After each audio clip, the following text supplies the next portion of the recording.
These are forms. This is a form. And this is a form. This coffee mug's a form. This rock's a form. A face is a form. And some things are made out of multiple forms. Everything has form. Some of them are more simplified and some of them are more complex. Most of them can be broken down into spheres, cylinders, and cubes. I'm going to break down some common things that we find in the world and how to take the simplified forms into them to show complex forms. Without further ado, let me show you how to do it. Here's a really straightforward example. We have a coffee mug, which is a cylinder with a handle on it. Pretty straightforward, right? We're looking at it straight on, so it's gonna be pretty. I'm just gonna trace an outline around it. I'm trying to draw some contour lines to give the idea of form, but it's mostly flat. Get that from tracing over it. But if I didn't do the lines, if I didn't keep that in mind, see what would happen if I just trace around the edge. It still looks like a coffee mug, right? Maybe if I drew those lines a little straighter. Let me see if I can find another mug where we can kind of see the top of it. Now we can draw the top of it, the front of it. There's a curve here because it's going to wrap around. This is what it will look like on the bottom. That looks more like a coffee mug. I traced this handle, but something looks off, doesn't it? There should be some depth to this. And I have a hard time drawing things like this where there's a very precise distance between each other, especially a shape like this. But is there a top? Well, there's kind of a top here, but it's very rounded. And sometimes getting that roundness is hard to convey in a line drawing. So we use something called contour lines to kind of emphasize that there's something wrapping around here. Instead of just drawing a handle like this, a mug like this, that's terrible proportions. Something like that, it's flat, you can still tell it's a coffee mug, but it's not, you don't have a grasp of how it would look in person. This is why drawing still life is very useful, and we shouldn't just draw outlines of stuff. We need to think about the form, the structure of it. So coffee mugs, those are pretty easy because it's just a cylinder with a bent cylinder on the side of it. Now I want to do something a little more abstract. That's where understanding this comes in useful, and we got to be a little more creative. First, I'm drawing over pictures, which they don't tell you the full story, and that's why I'm going to draw a cube real quick. So these sides are sometimes called planes. I may be spelling that wrong. These flat edges, and you can create new ones, especially with a cube is nice because then you can just cut off this corner and now you have a new plane. There's a new edge. And here's a picture of a rock. Pictures don't always tell us the whole story, because I could draw this rock as like this. Okay, maybe there's some moss. And there's my rock. Not really convincing. Of course, I did draw it loosely. But we obviously see the top of the rock right here. And I think it does kind of go upwards. So there's kind of a chunk here, chunk here. This looks pretty flat through here, but it does go down a little bit. It's kind of messy. Sometimes drawing the outline is a good place to start. See, there's an edge right here. Let me just break down all the edges that I see. Some parts are a little more tricky to figure out.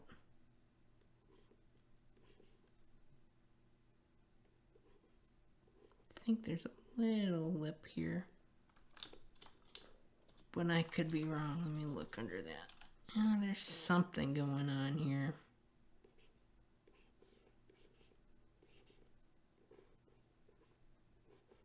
See, I'm having a hard time finding some of the edges in a photo. Looks like there's a top edge here. Kind of wraps around. Sometimes there's a curve, so a cylinder shape works. But rocks tend to be more rigid. Have these hard edges to them. This moss has a soft roundness to it. And I've drawn a bunch of rocks and I still get stumped on the form sometimes. But if you have the physical object in front of you, it will be a lot nicer and easier to examine. And the coffee mug was pretty easy because I have one on my desk. It's not the same reference. But if I wanted to turn it, look down it, rotate it, being able to do that, sometimes if you can get like a 3D model, that can help you understand the form a bit better. So I'm going to just give this rock a rough drawing. So there are some rounded shapes here, but I'm trying to get, if this moss wasn't on this rock, what would we be seeing underneath? You won't be able to tell everything. There's a couple planes there. Okay, I'm drawing my lines that I traced over. So I better think carefully what I'm doing. I'm going to do this again. Okay. Find the big edges. I'm kind of drawing the edges, but I'm kind of, I don't know, it's hard to explain exactly what I'm trying to do. I'm trying to find all the edges. That's the most straightforward way I can describe it. There's an edge. Well, this is kind of one encompassing edge, but it does change a little bit.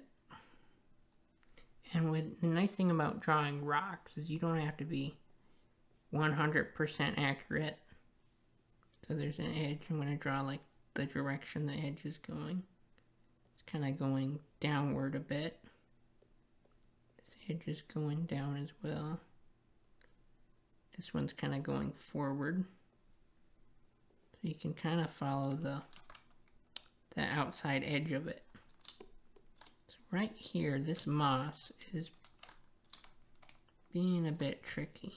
Guessing there's an edge right here where it goes this way. This moss is kind of giving me some confusion, but I think it's drawn like this. So this comes out this way. Okay, yeah, I think there's another plane here. I really hope this makes sense. So this is kind of going straight up and down, and then it kind of goes out to the side. And I'm using my outlines that I did and I drew over it as kind of a guide. I can probably do this without drawing over it, but I wanted to make sure I was clear. I want to make sure it was clear for people following along, and I don't know, it might not be that clear, so I really hope it's coming out alright. Zoom in here. There's like kind of an edge like this. There's two sides and a top there. So we're looking down on the whole thing. This is a little bit, this part of the rock is a little bit bigger than what we already have, but that's okay. That will give us a little more characteristics to work with. So these are going up, these are going down. This is kind of following this way, and this is the top. There we have a basic rock, and there's kind of a little chunk that comes out in there. Might be hard to draw because I'm drawing this so small. So there is a potential this edge kind of wraps into it. So it's not as hard of an edge right there. We kind of have to think about where do these pieces transition. they kind of curve around a little bit. Okay, up here there's kind of a wedge. I'm actually having a lot of fun breaking this down. Okay, now there are some less defined shapes. There's still a structure under there. There's a little bump here. Maybe I can draw this as like a rounded top. This is the hard part, and I still struggle with doing this. And sometimes the overexposure of things from a camera can make things look kind of flat. So let's say there's like a rounded edge here, comes up here. This isn't really that pronounced. And if there's something soft, you don't want to draw all of the shapes. You kind of want to imply it a little bit. Roundness here, so I don't have a full opacity eraser. And there we have it, is a rock. It's maybe not really hard to tell, easy to tell where the sides are, but I try to draw them very clearly. And sometimes you can tell where an edge is, where there's a value transition. So there's a light on the top, and then it's dark here, and then there's a little lightness, kind of a medium tone right here. And we gotta look for those subtle changes. And sometimes the camera does not catch those subtle edges. And that's why we gotta be very careful when we're doing studies of photos. Let's do something else that's a bit more complex. We will try and draw over the hand. The hands are complicated and hard, and I don't even expect you to get it right on the first try, but I want to just break down. So we start a simple way, start with a hand, is draw a box. There's kind of a curve at the hands here. That's an okay spot to do it. There's other more complex shapes in here, but we start with the big simplified shapes.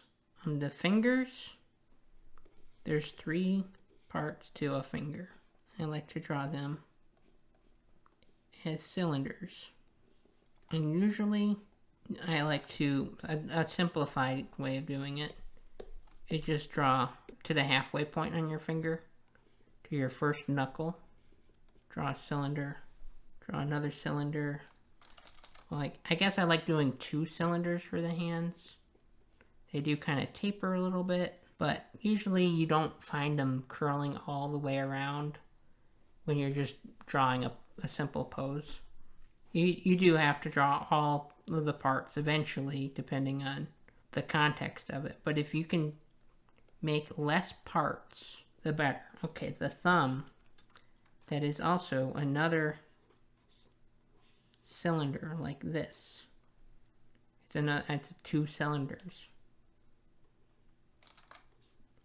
The interesting thing about the thumb is it does kind of curve out a bit. So we find the top edge of that thumb, bring it down here. It's still a cylinder, but it kind of has a twist to it. So maybe it's good to draw another little weird triangle shape. Alright, so there's kind of roughly what a hand looks like. Kind of tapers, so it's kind of like the shape of the thumb is kind of like this.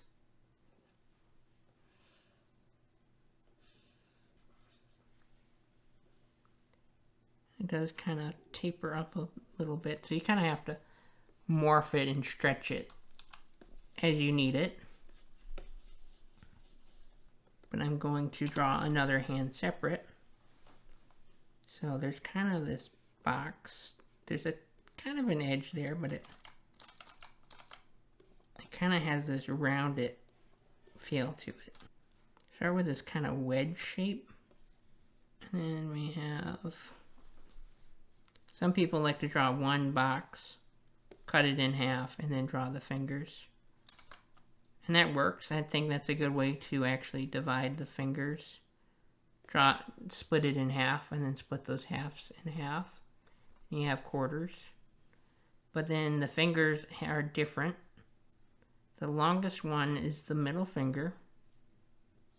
We're gonna just kind of push that out just a little bit here.